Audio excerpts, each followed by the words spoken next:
Hello guys, el día de hoy estuvimos trabajando con la página This Page 93,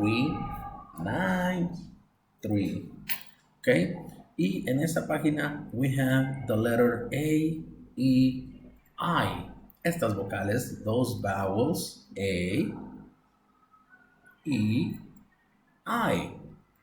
We are going to trace them con el color que ustedes quieran. Por ahí me dijo Mati, con el pink, teacher, pink. Well, pues hicimos la primera con el pink.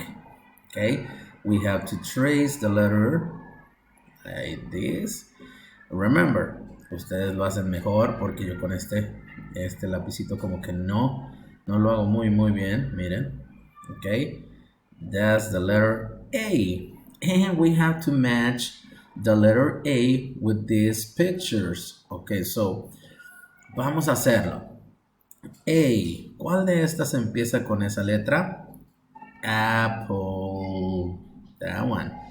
También ant, la hormiguita, ant. Okay, now we have the letter E. Esa le hicimos con el color yellow, letter A. Let's trace the letter A. Uy, con ese empieza mi nombre, Enrique. Okay, we need to match the pictures. Which one begins with the letter E? Elephant. Yep. And egg. Uy, I don't like egg, but yeah. That one begins with the letter E. Next, letter I. Letter I, la hicimos con el blue. Alguien me dijo por ahí con el blue. Okay, letter I.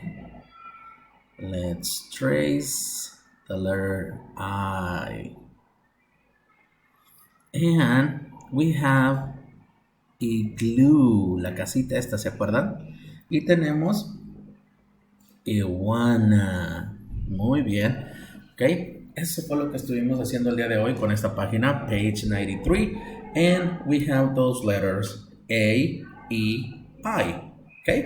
Bien, niños. Nos vemos entonces el día Monday, para seguir con nuestro trabajo. Have a great weekend. Bye, bye.